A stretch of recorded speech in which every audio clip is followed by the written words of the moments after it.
Today, please bear with us because I'm going to be pulling up the graphics and the videos myself. So it's going to be a show that's going to have to be a little bit slower paced. But saying that, we are just doing 2 stories tonight. It's going to be a more conversation heavy show, and I'll be joined throughout the show by Samuel Kay, the Canaries head of digital and long-time friend of the show. Samuel, how are you doing? Hey, Ben. I'm doing really good. I'm always happy to be on Turn Left. And the sun is out, so I feel even better today. So yes, it's always nice to see. It's always nice to see the sun. I won't complain. Yes, yeah. Unless we're talking about the newspaper, which I hate that one. But also, like before we started, just to give you all a little bit behind the scenes information. Before we started, Samuel Kay and I were already going. We were already going, talking about like how much we hate AI, or the way that AI is like pushed, and newsrooms, and the need for like actual trains, actual drivers on trains, and actual staff on trains. The idea of like driverless trains and automated transports. Ableist and horrible. We've been talking about it all behind the scenes, and we should have really got started and going before we got into that. But there is plenty we're still going to talk about. So let me tell you what's coming up on the show. We'll be discussing the end of physical video games and why it matters. So this is the PlayStation story, and the killing of another man in the USA by Immigration and Customs Enforcement, otherwise known as Trump's Gestapo. And then, of course, we'll be going to your comments. Remember that you can help us grow by visiting turnleftmedia.co.uk/support to help fund our work, or by becoming a YouTube member. So let's go on to our first story. So Sony have decided to kick their customers in the teeth multiple times in the past month as they try to squeeze every drop of profit they can out of them. This began with customers suddenly finding that movies that they had purchased would disappear from their Sony video library. If you have ever bought shows or movies on PlayStation, just a heads up, they could be going away soon. Sony began sending emails to PlayStation owners this week that they would lose access to more than 500 movies on September 1st. Sony cites licensing agreements and limits on digital ownership. No refunds will be offered. So those are movies that they purchased, by the way. I really want to underline that, like paying for a DVD. They didn't rent them or pay a like Netflix style subscription. They paid for them. Now, years ago, Sony made it clear that PlayStation would commit to physical media production when Xbox refused to. So Xbox said, well, we're going to go all digital. Remember that Xbox are owned by Microsoft, so they produce PC games as well. And Sony said, nope, the PlayStation is going to continue to produce physical media. And they made this funny little advert in 2013. This is how you share your games on PS4.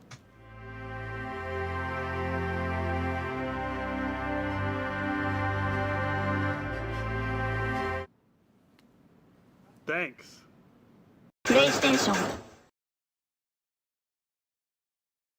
But they seem to have changed, and their whole view of the world seems to have changed once shareholders get involved, because they realised they could squeeze even more money out of you.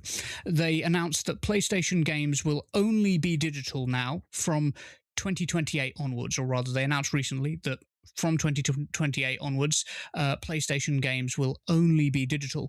Now, CBC News produced this report summarising the situation.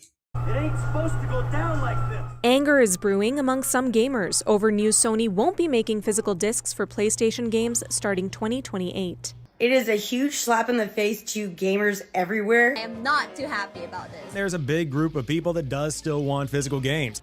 It's a particular problem at this used gaming shop. Having a physical disc that you can share with someone and that you can be excited over and bond with over is something positive and creates a really good sense of community. Sony says it's simply adapting to consumer trends. But experts say there's another element, too. Physical games cost more to produce, right? They make more money off digital games. Sony isn't alone in leaning into digital. Customers here can't wait to get their hands on the new Grand Theft Auto coming out later this year. But unlike previous editions, it won't come with a disc. Movies and music have also taken that route, limiting the ability to share media around. It gives Sony greater control over what was a lot of leakage to the system. But there's a risk when you can't actually hold what you buy. If you don't own the physical thing, you don't really own it, right? We've seen cases where things have been deleted off of our consoles, our computers, where servers have gone down or where companies have closed. One Winnipeg gaming retailer has launched an online petition asking Sony not to kill the disc. It's collected more than 270,000 signatures so far. I would think it would likely result in higher prices for customers as well, because if you can only buy from the digital storefront, there's no option to buy physical or to trade in your games. At the Calgary retailer, there's frustration. It's insane, you know, the fact that you can just have a video game taken away from you like with a snap of a finger seems like a foreign concept. It could mean stores like this will have to find something else to sell. Roxarali, CBC News, Calgary. Now, you might think, I don't play video games, so this doesn't affect me. But bear in mind that the gaming industry is now bigger than the movie and music industry combined. There's more money in it. So much money, labor, and art goes into gaming that this does affect you. It even affects products that you might not think are affected by it. For example, lots of the innovation in gaming will eventually be integrated into the computers that you'll probably use at work. Even if you don't play the games, the choices that are being made here definitely affect you. Now, Sony have used the excuse, as you heard in that video, that they make more money from digital purchases, and a larger percentage of their sales are digital. And that's true, but that's not been a customer choice. For one thing, the cheaper PlayStation 5 doesn't have a disk drive, so immediately more people on low income are forced into digital purchases against their will, right? Because you can only afford the cheaper version, the digital version. And even then, physical discs often have add-on purchases that they push you to buy from the PlayStation Store. So you get a disc, and then it says, oh, well, if you want this custom thing, then you have to pay this amount. Or often it will be cosmetic things you can change about your game. But they're always pushing for those little transactions, increasing the number of small digital transactions compared to like the one physical purchase that you make. Or even the £8 per month that they charge for you to play like online with your friends, which by the way PC doesn't. The digital sales statistics are inflated by all of those smaller transactions. So already many modern games are digital only, and you're forced to buy digital games against your will. On a personal note, I bought Baldur's Gate 3 recently. One of the best games I've ever played. So good, based on the role-playing game Dungeons and Dragons, and it's only available digitally. Like I looked at all my options. It was only available digitally. I hate buying digital, and I bought it on a PS5, by the way. I hate buying digital, but I have to because that's the option got taken away from me. Like I don't have another choice. If I want that game, I have to buy digital. And now Sony is using the fact that I did that to prove that I prefer digital games when I actually don't. So it's not about the sales statistics or consumer choice or consumer demand. So what is it about? Well, let's take a look at this. So a Dutch study by an organisation called Tweakers found that disc games are about £50 cheaper than their digital counterparts on average. And this does make sense, right? because Sony are controlling one price and they're not able to control the price of a disc because it's resold in the US at companies like GameStop, or in the UK companies like Cash Converters or CEX, or all of those types of stores. Ultimately, Sony can keep the price higher and make more money if people can't resell their old games. It's a massive kick in the teeth to low-income and working-class gamers who scrape together enough money to afford their second-hand games, especially those, of course, who saved up the upfront costs of buying a more expensive PS5 with a disc drive so that they could reduce the costs long-term. And Sony doesn't need to do this, right? Sony made £2.8 billion in profit last year, American dollars in profit last year. That's not including their operating costs and paying their developers. That's just profit. It's almost $3 billion, but that's not enough, apparently. But it's more than just the profit, right? It's also a move towards destroying ownership of media. If you don't own your media, but you lease it from Sony, then it can be taken away when the license expires. Like those films that we mentioned with Studio Canal, right? You rent everything and own nothing. The capitalist class can extract the maximum amount of profit from you. You don't have to be a Marxist to understand that a system entirely driven by shareholder profit is always bad.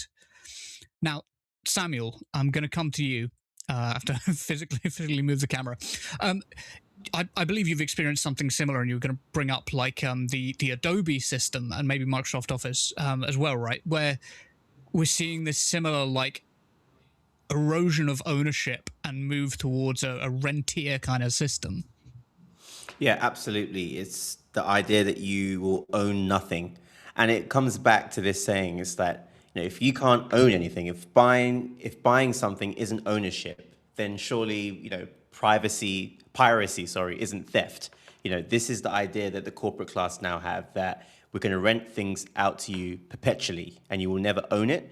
And it also ties back to the idea of enshittification, which is that a lot of apps and services get you on board initially with great services and everything's nice and rosy in the beginning, and you feel like you're getting a great value for money up until the profit motive starts to really rear its head, and then the shareholder profit motive starts to become the central driving force, and then you see services and what the platform has to offer decline.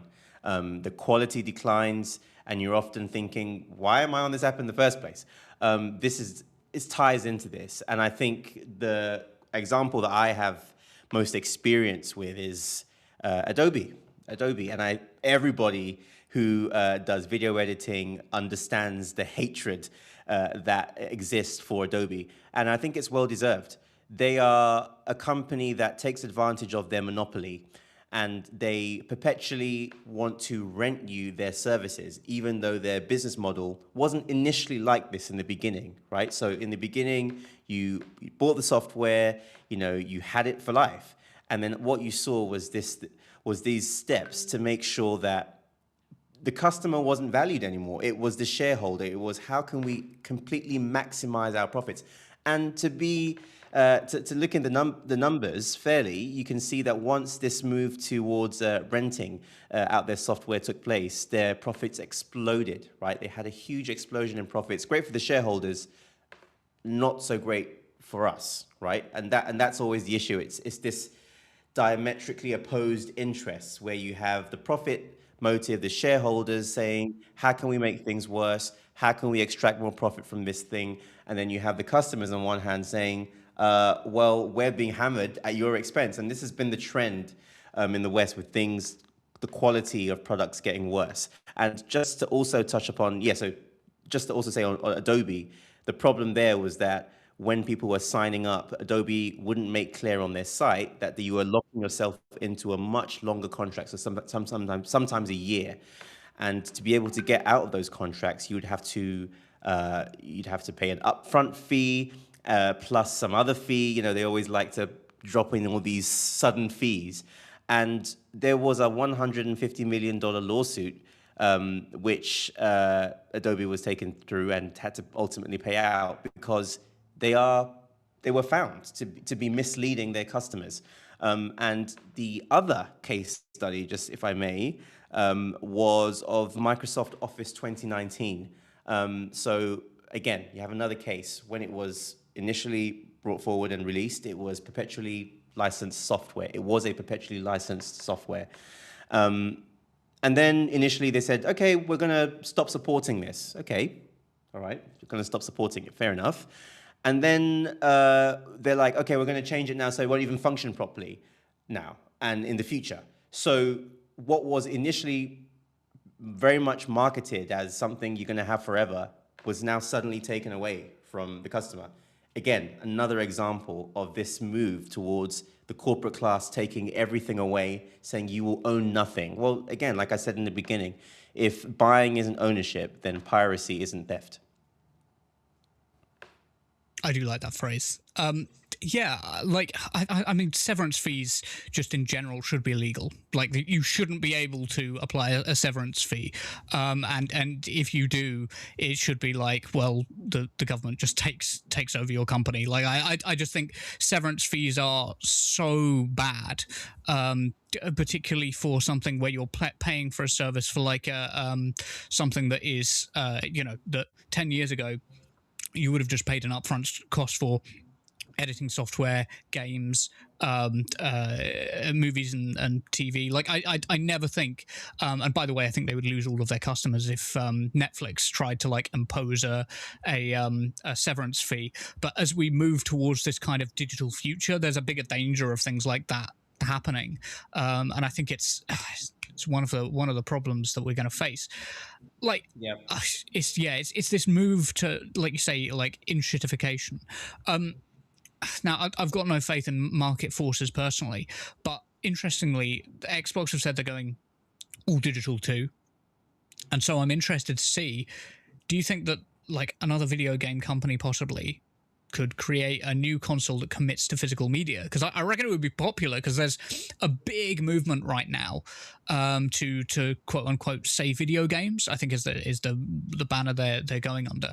And Nintendo, by the way, make more from physical media, but that's because they lean towards like more family and party games, and I'm guessing that's a sort of a side effect of dad being able to go to the store and go, well, while I was in Sainsbury's or Walmart in the US, I picked up a copy of, I don't know, Mario Kart for us to play, right? I think that probably plays a role too. But yeah, do you think that there could be like a hole in the market that somebody could step into? I'd love it if the unions had enough money to step into that gap, by the way. Wouldn't that be fucking awesome? But that's never going to happen. Yeah, no, absolutely. I think there's a huge gap for this, and I think it's going to only rise and rise and rise in the coming years.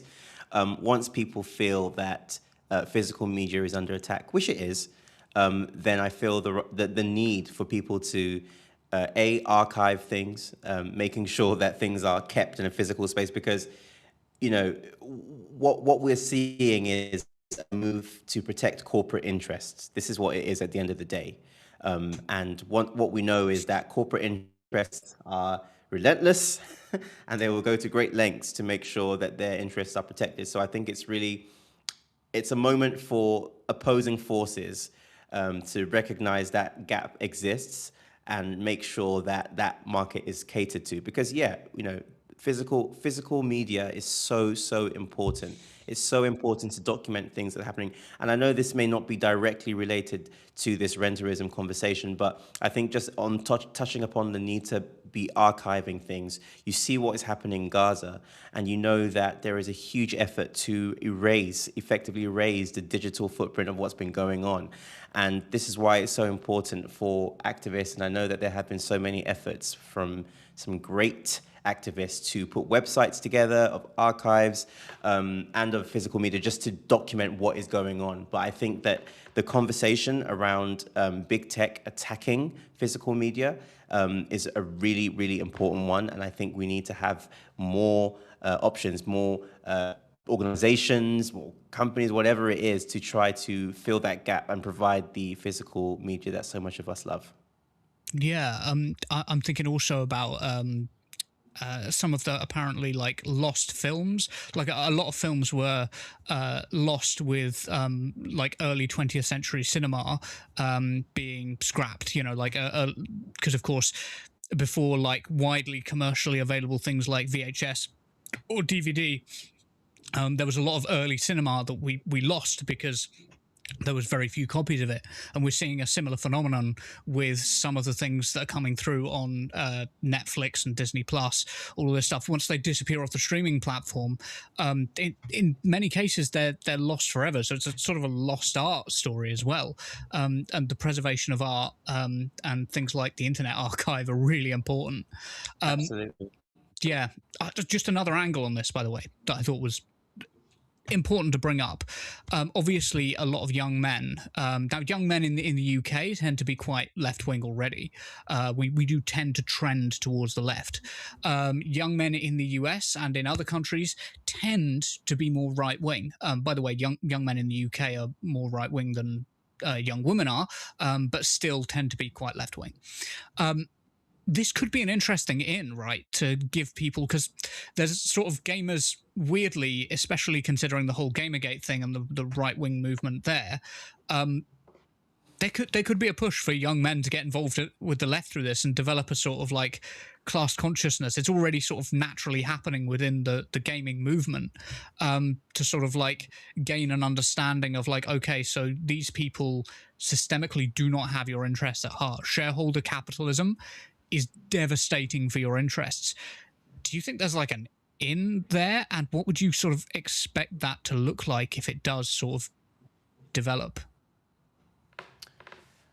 Sorry, could you repeat part of the question, the beginning part? Sorry, I lost you at the beginning. I'm just saying like like young men are basically angry about this, and it's giving them a sort of like class consciousness and an understanding of like shareholder capitalism through a lens that they haven't really had before, a sort of new relationship to their understanding of ownership and what ownership means. And I think it could be really interesting for driving them against rentier and shareholder capitalism.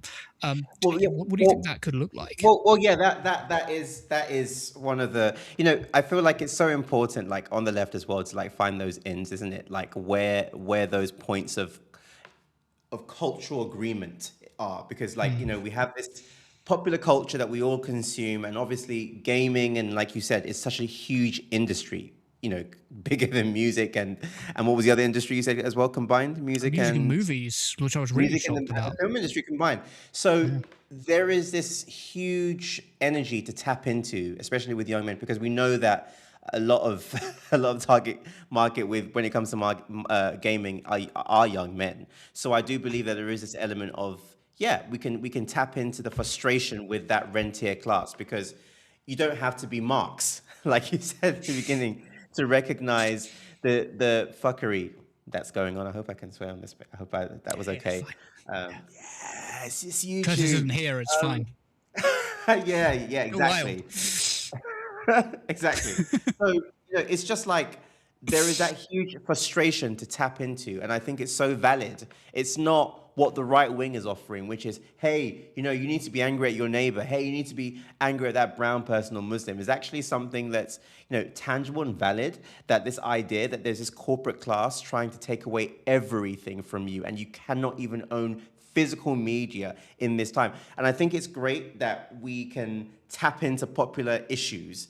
PlayStation, gaming, such an important issue for so many people, and rightfully call out these corporate leeches, should we call them? Yeah, I think it's. I've said this with Curtis and several other people before. I seriously do think it's important that leftists are pro-fun and are pro-enjoyment, pro-good things, be pro-good things and anti-bad things. And one of the things that people really enjoy is video games. I stand for the good thing. Yes, I stand for the good thing and against the bad thing. Yes. Yeah, it's such a basic concept, but like, I mean, it's always the classic example. But you know who's does the I stand for good things thing really well. Zoran Mamdani, he's always going I stand for like children having later bedtimes during like the Knicks final. It's something that's fun and engaging. People are already engaged in it, but not engaging it in a sort of like, I'm going to run around a football field and kick a ball and pretend to be interested, or I'm going to stand up in the stadium and awkwardly wave, but actually like showing some passion for it and having a little bit of fun, and trying to make it fun for the people involved and showing that you're enjoying it as well. I think there's got to be some genuine enjoyment there from people on the left who want to cover this stuff. And yeah, I think it's a good inroad. Obviously, a lot of media commentary people, I'm thinking of like Lindsay Ellis, have brought people over to the left as well. I think something that's going to continue, but this is just like an interesting new avenue for it. Yes, did you want to say anything else on that? Well, I mean, just concluding the thought, I think that the idea that people cannot own anything is terrifying. And I think people should recognize that this is part of a broader effort of a particular class of people who own quite a lot of our economy and want to own even more of it, if you can imagine that. So we should all be very skeptical, and we should all be very terrified at the idea that a class could own everything and would want to rent things back to us to the point that we cannot participate in the economy without continuously being at their mercy. And of course, the other element to this is that it can be revoked. So, at the whims of some, corporate person, I think we all need to be very alert to what's going on and alerted to what's going on with the situation and really push back when it comes to any attempt to force us out of owning things. Yeah, there's that phrase from, I've forgotten the name of the person. He's a German World Economic Forum. You know what I'm talking about, don't you? The World Economic Forum phrase that conservatives always bring up. It's the you will own nothing and be happy. That's the goal. And conservatives bring it up as going, these people are secret socialists. They're trying to destroy your private property and blah, blah, blah. And you sort of go, well, hang on a minute. That's not a socialist thing. That guy is a capitalist at a forum of capitalists telling you that capitalism is moving towards a rentier system. It's so infuriating seeing people like misunderstand what that actually means. Absolutely. Yeah, cool. Let's go on though. Let's get on with the show, because honestly, we could talk about like ownership all day. Of course, it's just one of the left's big things. Right, let's go on. So before we move on though, it is 2026 and we really want this year to be a big year for Turn Left. We want to be more ambitious than last year and to really put us on the map. We would like 2026 to be the year where we have a studio. We've already made lots of progress on that front, and Curtis unveiled the new, I don't know if you call it a sign table front, and that was only made possible by the amazing contributions that you guys make to our work, and we would love for our contributors here to be paid for the work that we do as well. Your support over the years has been amazing, and we really are ready to take this to the next level. We rely on small donations, so if you want to be part of a media organisation that seeks to destroy the oligarchs, then please head over to turnleftmedia.co.uk/support, where you can support us monthly on Patreon, or there is another link for a one-time contribution. You can also become a YouTube member for just 99p. Thank you. Let's go on to the second and final story of the night. So, ICE, Immigration Customs Enforcement in the US, have been at it again, killing another innocent man in the streets. Johann Sebastian Guerrero, who was 26, was murdered in front of his 3-year-old daughter, who was sitting in the backseat of the car wearing her bluey pajamas. The Non-Supporters Patrol, known as ICE, shot him in the head and pulled him from his car to slap handcuffs on his lifeless body. We do have footage of the incident. I'm going to offer a trigger warning here, and viewer discretion is, of course, advised, but let me pull that up for you quickly.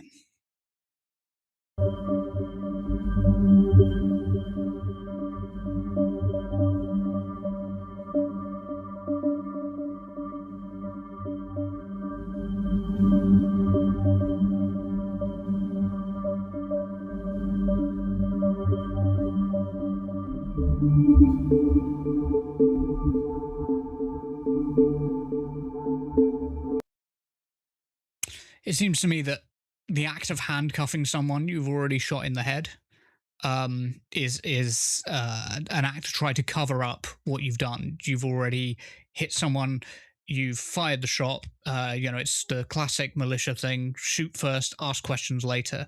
It really is a nasty thing to watch. And we have much less footage this time than, say, we did in the shooting of Alex Pretty. Also, Johan wasn't a US citizen. He was there legally, but he wasn't a US citizen. Now, afterwards, ICE's government wing, the Department of Homeland Security, or DHS, issued this statement. On July 13th, 2026, at approximately 7 a.m. ET, ICE was conducting targeted surveillance on the last known address of an illegal alien with a final order of removal. An illegal alien departed the residence in a vehicle. ICE law enforcement attempted to conduct a vehicle stop. The vehicle attempted to flee the scene and, fearing for public safety, an officer discharged his weapon. The driver of the vehicle was struck and emergency services were immediately contacted. He passed away from his injuries. The Biddeford Police Department and FBI responded to the scene. DHS OIG has been notified, and like all discharge of firearms, this will be investigated. This is a developing situation, and we will update the public when more information is available. But they're lying. Johan was not an illegal alien, which wouldn't have justified his shooting. But he just wasn't. Like, even if he was there on on illegally, by the way, carries the same legal weight as jaywalking, as walking across a street without using a proper crossing. But even if he was there, illegally or irregularly, as we would probably properly say, that wouldn't have justified his shooting, of course. But he just wasn't. He wasn't an illegal alien. He wasn't even the target of the operation. Johan was there on a legal work visa. He had every right to be there, and he was looking after his little girl.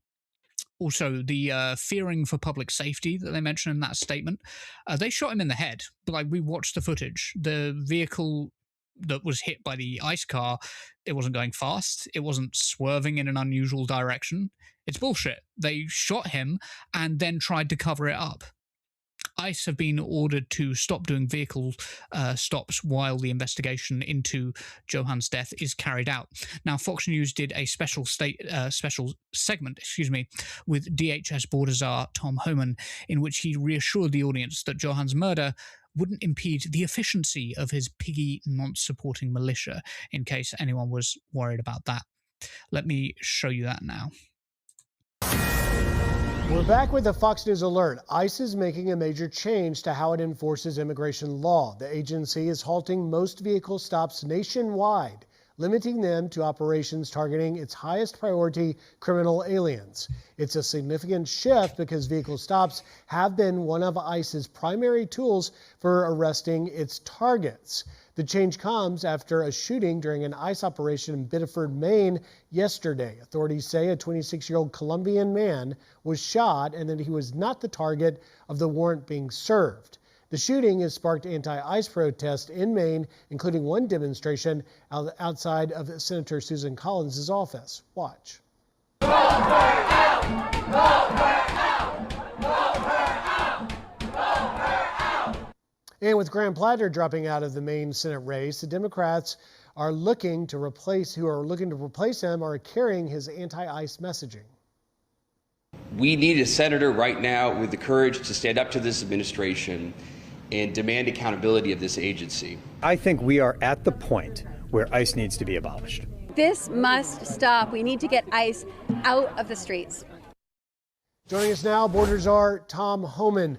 Tom, thank you for joining us. I want to start with you laying out specifically what is this policy change. I tried to sum it up there in the intro. Not sure if I got it exactly correct. You tell me, sir, what is the change and why are you doing it?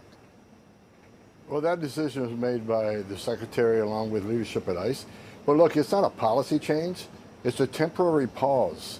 Look, we had the last couple of shootings. ICE leadership along with DHS believes they want to look at these last couple of incidents and look, is there something that could have been done better? Is there Is there any training that can be improved? Or it's simply ICE doing their job and bad things happen when people don't comply with law enforcement officers. So I think it's going to be a short pause, and I'm confident that ICE is well trained in vehicle stops, and you're going to see us keep moving forward. But this is just a temporary pause where they look at the incidents. But let me say this too, I hear a lot of noise right now. This is going to affect ICE arrests, and it's not going to. Look, I've done this for a long time. You can when that alien leaves his home before he gets into the car, you can arrest him then. You can wait till the vehicle gets to the destination and arrest him then. Every case is different. Now we know vehicle assaults are up over 3,400%. So if we can arrest that alien outside that vehicle and take that 2-ton weapon away from them, that's good in some instances. Other instances, we're going to still need to do vehicle stops or a significant criminal. You may want to stop him in a desolate area before he gets downtown. You certainly don't want to stop a criminal alien near a school that in the middle of recess with 100 kids in the playground. Right. There are so many circumstances these agents need to look at to make these decisions. So I do not think this short pause can affect the arrest, because the alien can be arrested before or after that vehicle. But this is, what I understand, talking to the director of ICE, it's a short pause just to make sure we're doing the right thing. They talk about the people that they're arresting with like such dehumanizing language. The idea that they're not people, they're not even suspects in most cases, they're aliens. Like, it's dehumanizing language to the absolute extreme, and they really are. I think it's ridiculous to be like, well, might the efficiency of the Gestapo be impeded by this temporary block on them doing traffic stops? It's like, oh my God, they are so outside of the picture of what this looks like to everyone else.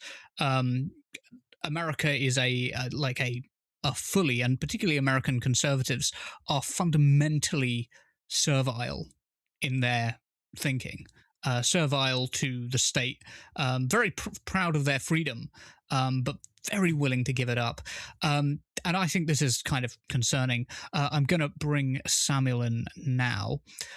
So Samuel, is this phenomenon of the Trump regime killing innocent civilians becoming worryingly normal, and so normalized that there's sort of kind of little reaction outside of Maine from what I've seen, right? Yeah, I mean, it's disgusting, and it should never be normalized. And I just feel for all the victims of ICE, this Nazi killing machine that's working at the behest of the Trump criminal administration. And, when you were just reading out there the ICE statement, or I believe it was the Department of Homeland Security, they were talking about illegal alien this, illegal alien that, and I'm just thinking to myself, this is just such dehumanizing language, and I think they know what they're doing when they use that kind of language. It's this kind of messaging. You asked me there, what is the response like? Is people reacting outside of Maine? I think the truth is, the messaging that Trump and the people around him have been pumping out is so toxic and so dehumanizing that unfortunately I think it does make people just start to overlook these things, but people shouldn't. This is effectively a state-killing machine working on behalf of Trump, arresting people, detaining people, killing people on the street, and it is attracting a lot of trigger-happy people to the force, people who have no formal training, no background in de-escalation. In fact, it looks like this department is pulling people off the street that have degrees in escalation, who want to confront people, who want to wreak havoc on the streets. So I think the reaction in Maine is appropriate. It needs to be louder. I think the woman at the end of the report we watched there in the beginning was completely correct. ICE needs to get the hell out. Yeah, I don't know that any reaction is sort of strong enough from the US right now for not that I'm advocating anything in particular, but we are really at quite an extreme point right now. with regards to what's being, as I said, sort of being normalized. But there's another side to this, which is like the across the pond side, because obviously there's a lot of talk about like the security of MPs now, and following the murder of Anne Widdecombe, which is, by the way, equally horrifying, Reform have been talking about the need for protections for their MPs. All MPs obviously need security, but so much far-right violence hides behind the call for security. Does it make you concerned about the organizations that might emerge from that? Because, of course, I think I'm right in saying that Reform have called for ICE-style, immigration raids in the UK, right? This is it. This is it. Suella Braverman is, I believe, a huge proponent of this kind of ICE-style enforcement agency in the UK. And what I think a lot of people need to just recognize up front and right from the gate is that these agencies are nothing more than a glorified personal street force for fascist governments. That's what they are, right? They are not there to make you more safe. They're not there to help your communities. They're not here to de-escalate tensions. They're there to inflame them. And part of this is all in function and in service of distracting away from what is happening at the top, which is the looting, the continued destruction of our planet, the extraction of wealth from communities all over the world. And we see this same tactic. When you have a government that is more interested in protecting its own interests, it will start to eat itself. It will start to go after its people.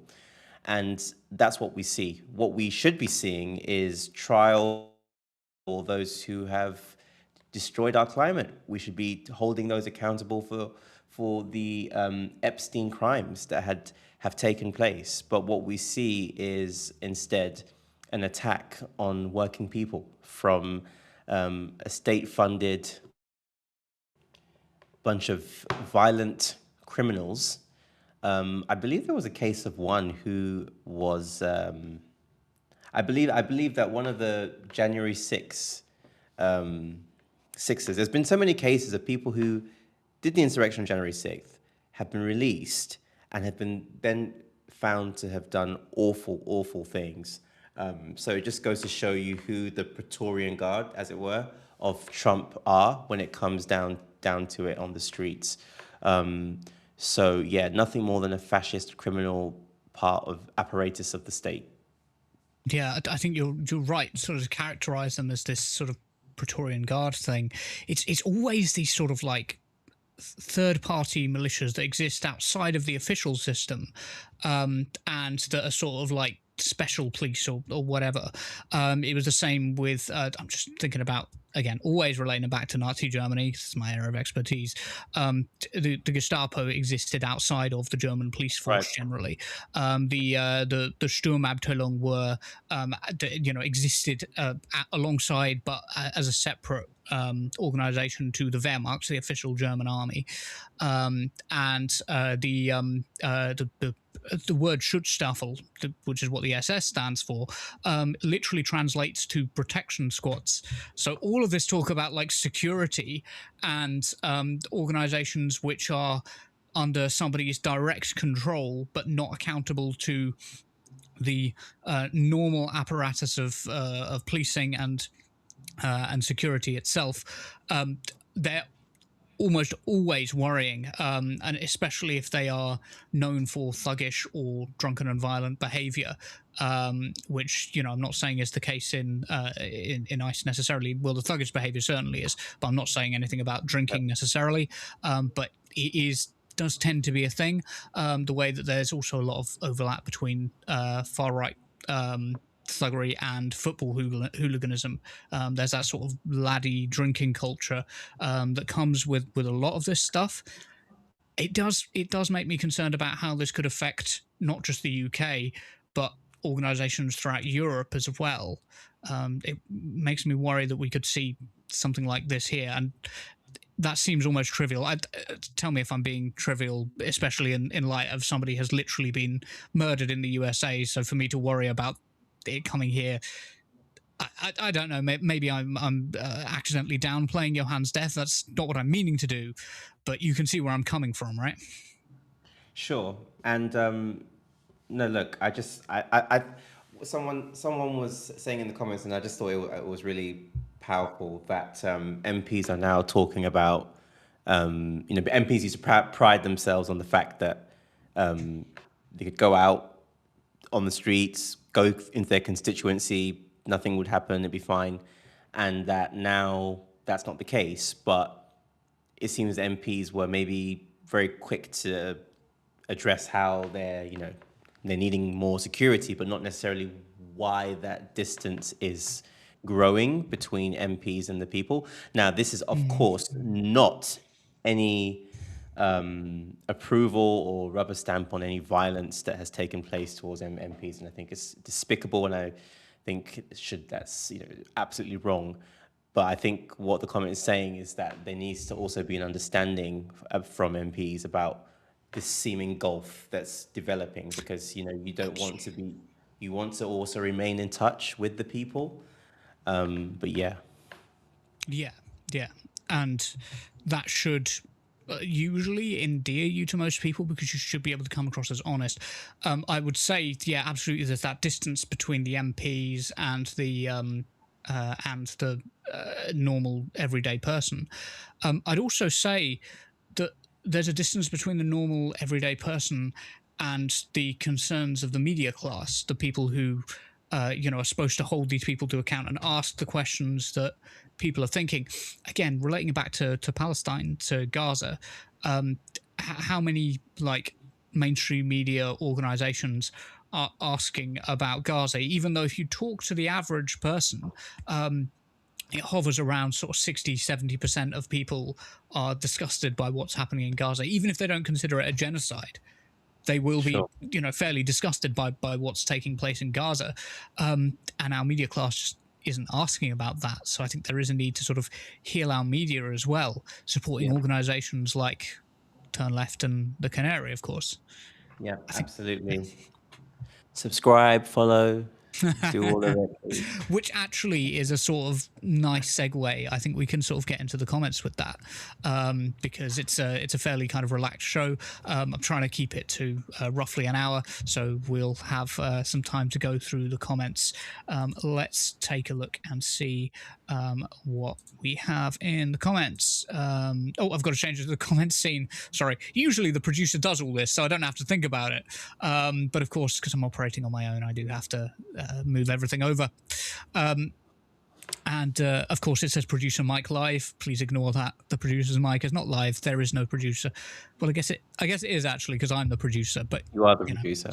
I am the producer. We're getting meta with this. So just a few donations kindly from Rachel Atwood, So, not really Rachel Atwood donated $2 and said, there are 700 Latinos in Biddeford. ICE hunted him. Yes. And also, this is a really good point from Rachel Atwood with another $2. Susan Collins voted to fund ICE. She's toast. Apparently, the situation is such that people are furious on the ground in Maine. And there's a good chance that Susan Collins, who I believe is the sitting Republican, could lose her seat over this. And it would be somewhat ironic if the Republican was to lose her seat over what's gone on. And just very quickly as well, it's interesting with all that's gone on with Maine in terms of the Democratic primary with Plattner as well. I'm not sure if you've been keeping a hold of what's gone on there. It's just so crazy how the story has developed. But yeah, obviously Plattner dropping out there after those sexual misconduct allegations against him. Yeah, so. Yes, extremely credible, in my opinion. Yes, Rachel Atwood, on that point, by the way, donates another $2 and says, in my humble opinion, Troy Jackson is the best choice for Maine Senate. And I believe that Rachel is talking about campaigning for Troy. that might be the case. I'm not familiar enough, unfortunately, to be able to say for certain who would be the best choice for mainers. Genie Bottle, great name by the way, 6758 said, "You will own nothing, subscribe or rent, pay to play." Yep, it's this constant thing, right? And I did think, And you will be happy that you own nothing as well. That's the kind of vibe that you get from them. It's like, why would you be upset that you have to rent from us forever? Like, yes. You know what it reminds me of? It reminds me a little bit of 0 hours contracts. It reminds me of like, oh, well, 0 hours contracts provide you with flexibility, and they do provide you with flexibility if your employer is willing to be flexible. If your employer is not willing to be flexible, then what they are is effectively like a begging contract. You have to beg for your hours, and you're under constant instability because you're a independent contractor instead of an employee with virtually no rights. no rights, no benefits, but it's all right because you get flexibility. I mean, it's just this scam economy, isn't it? And they love to dress it up with all these like, oh yeah, it's like, it's, even the term 0 hours contracts, like I don't know, it just, it feels like a dressed up way of saying, baby, you don't. It's like, there's no, it's just that guarantee that it's just what we're talking about with physical media as well. It's that guarantee, the age of owning things, the age of being comfortable, the age of a semblance of normality is over. Yeah, sort of gradually being eroded, and eroded actually at quite a pace. It's the same trade-off which Netflix and Disney Plus have made in the media world as well. Of like, you don't have to pay £10 for this, for this DVD. Let's say it's I don't know, thinking Spider-Man, the latest Spider-Man. You don't have to pay £10 for it. What you can do is you can pay £7 this month and access all of this media. But the trade-off is, of course, that you don't own any of that. You don't own any of it. It's all, and it's the same way with like you have so much flexibility in your job, but you don't have any rights of employment. You get so much access to media, but you don't own any of that media. You don't have to bother with the physical discs and all that stuff. But we'll take care of it. It's such a dystopian future, and I did like Adam and Law's response, who said, if the USA thinks piracy in the Strait of Hormuz is okay, then why not for games, eh? Which I thought was quite a good response. That is a good response. Absolutely. I do have to issue a slight correction. Apparently, several people in the comments were saying, and Big Alsbub said that isn't true. Baldur's Gate 3 had a physical collector's edition. Yes, it did have a physical collector's edition.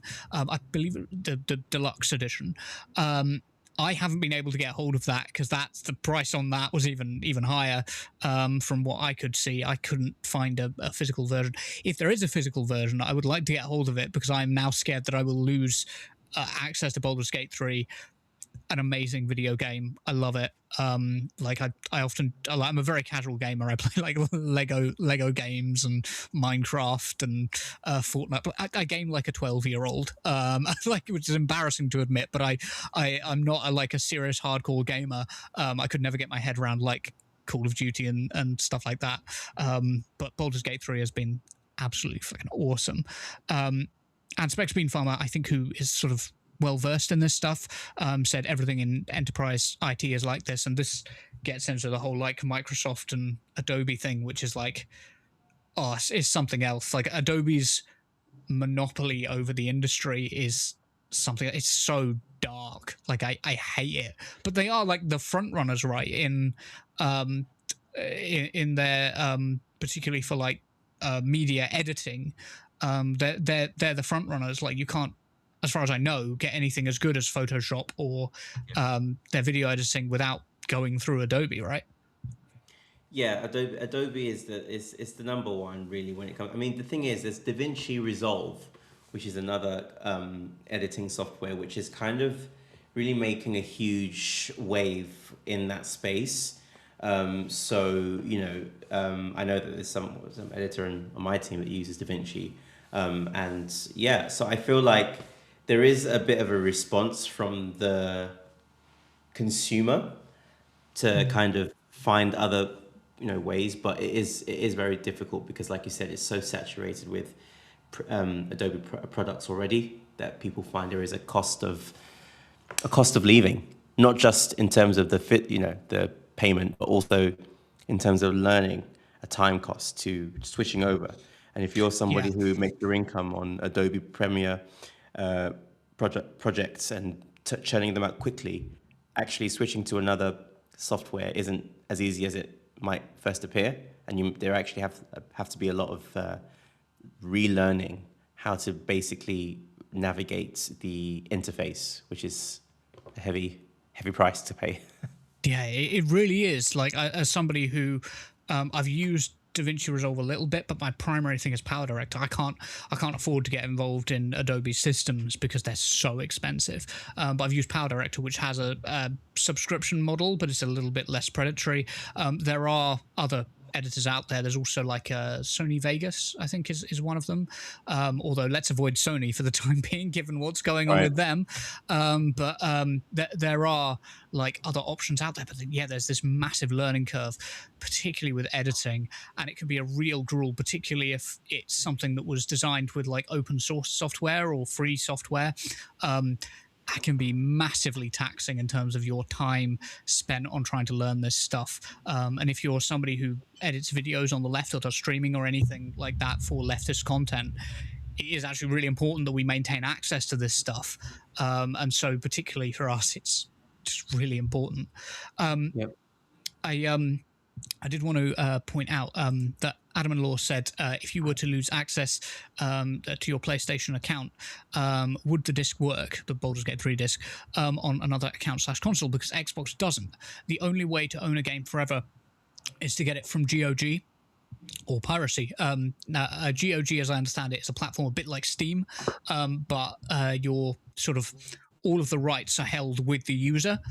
So even though you download the content and you don't own it physically, you've got everything you need to run the game.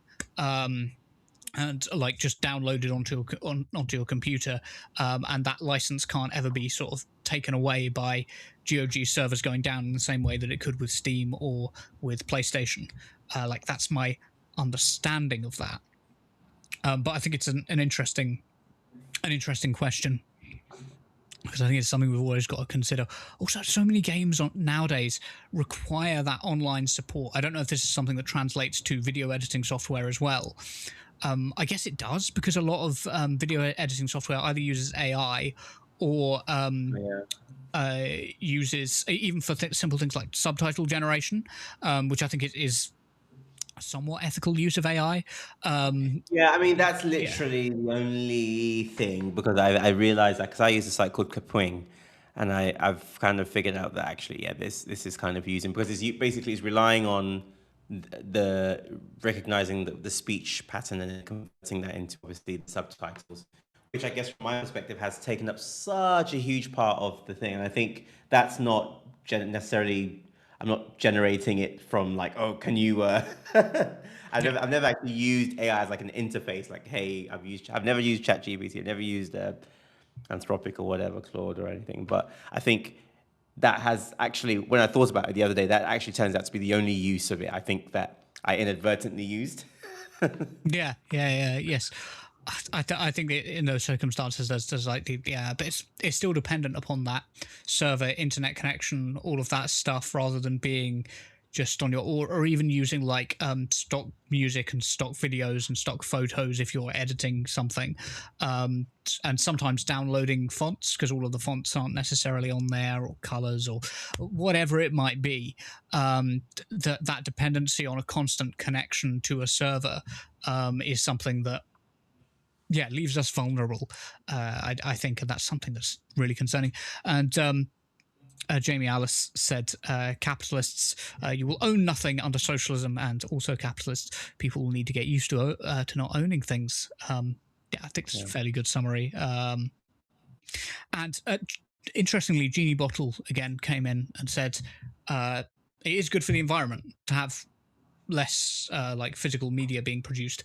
There's less manufacturing and no landfill waste, but the cost of games should now be cheaper, so there should be no packaging. And I guess this is the thing of like the ownership is the important thing. But also there's this thing, I don't know if do you use an iPhone? I can't remember what phone you use. Do you use an iPhone? I'm a Samsung guy. Samsung guy. Nice. Yeah. I'm Android as well, by the way. Almost everyone else at Turn Left uses Apple.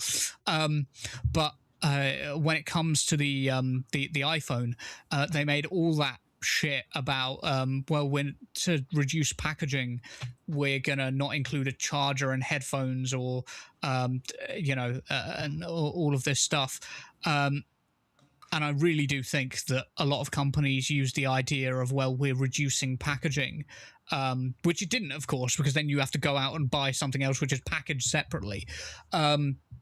But yeah, they use the idea of reducing packaging in order to avoid selling you as good a product, and to maintain control or make more profit from that product. You know what I mean? Like, I really do think, as much as like I'm supportive of like a more green approach and reusable, recycling, reusable content, reducing packaging in general, I think is good in principle. A lot of companies use it in a very cynical sort of way. Do you know what I mean? Yeah. Yes, no, absolutely. And I did want to point out that Specs is pointing out the Discord community, which they always have a little chat afterwards. I am aware that you need to go in the near future, so let me just run through a couple of comments. Apparently, as Rachel said, Mainers are absolutely pissed about the whole ICE thing. The word I was looking for was misdemeanor when I was talking about the what was the seriousness of crossing the border without permission,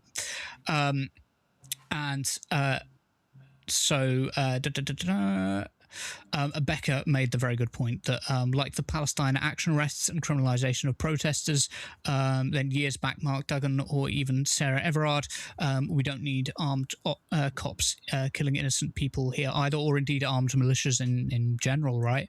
Like the idea of of people who have the power of life and death over you on the street is something that it should always be avoided, I think.